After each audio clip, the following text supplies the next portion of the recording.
Wind energy has been harnessed for thousands of years, whether to pump water, grind grain, or propel boats.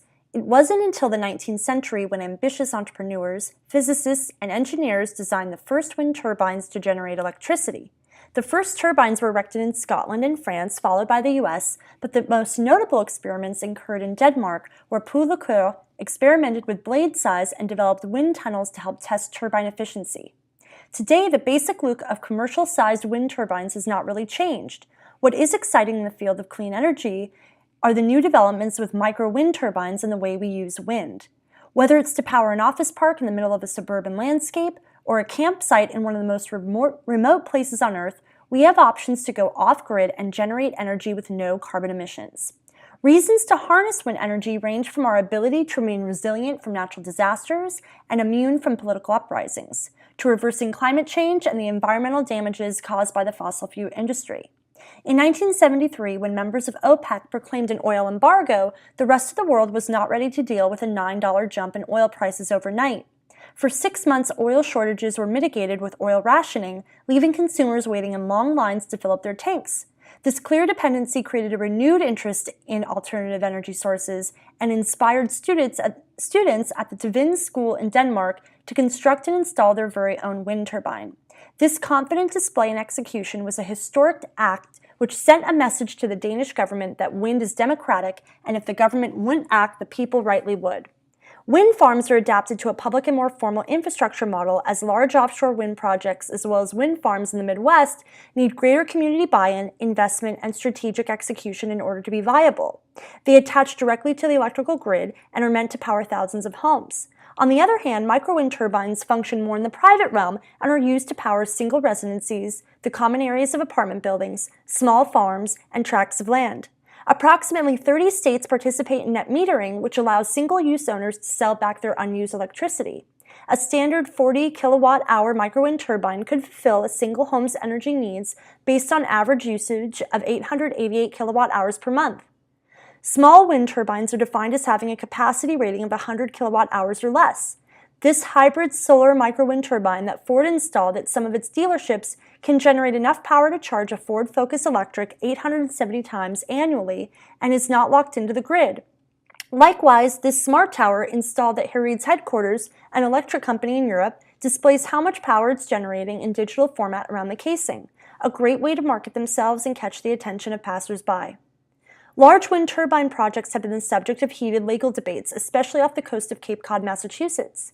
Cape Wind was an ambitious project for 1 decade, from 2005 to 2015, and they fought tooth and nail for permitting rights to install 175 megawatt-hour turbines in Nantucket Sound.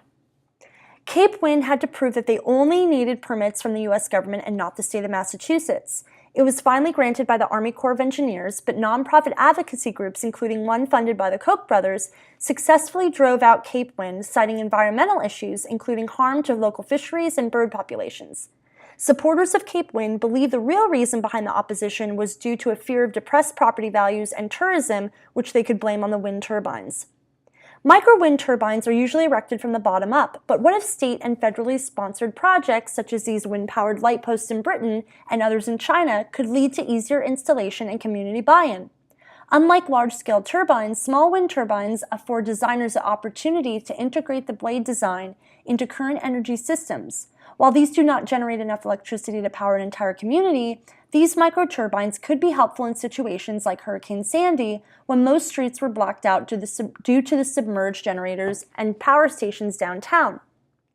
Wind energy is not without its share of externalities, but many feel that benefits more than outweigh the environmental costs. Of great concern is the number of bird and bat mortalities due to large-scale wind turbines in migratory flight paths. Hundreds of birds of prey have died in California because of the height of the turbines.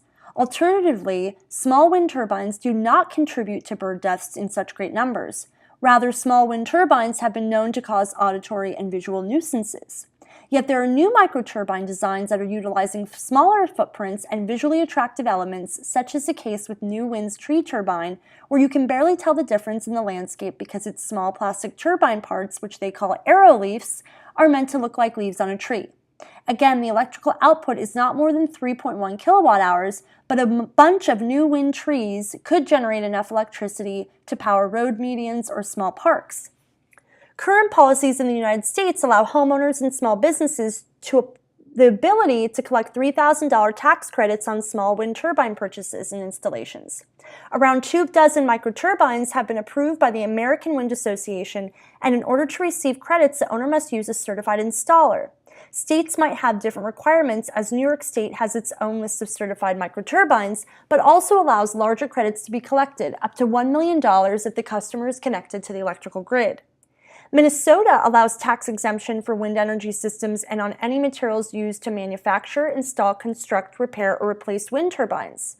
On the other hand, large wind farm and offshore projects can see complicated financial assistance through tax equity financing. The very nature of micro wind turbine installation and use avoids these complicated financial models and investments. Because wind energy and wind turbines is a relatively new area of law, homeowners and private companies have not had many issues with local governments because few regulations are in place to prevent someone from erecting a turbine on his or her property. Yet this informal infrastructure has led to questions about who owns the wind.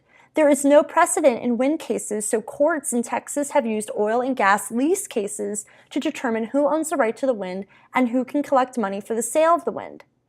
If ordinances, policies, and precedent are not established soon, we can expect to see more litigation in this area of law in the coming decades. Programs intended to increase the amount of clean, renewable energy from wind that is generated are being subsidized to support installation of behind-the-meter on-site wind energy systems. New York State's Energy Research and Development Authority even has a small Wind Explorer map that can help you determine if your land is ripe for harvesting wind energy. But according to recent research and findings from The Economist, these state and federal programs are not sustainable unless the entire regulatory and electric pricing framework is redesigned to reflect renewables in the market. The more renewable generators there are, the more they drag down prices. But wind energy is intermittent, so battery storage and other means becomes more important during downtimes. This is when larger generators such as nuclear and fossil fuel plants come into play to save the day for peak use during summer months. And we cannot cut funding to these plants for this very reason. Unless state and federal government redesigns the energy markets, the promise of increased renewable energy output might not be ready for financial investment.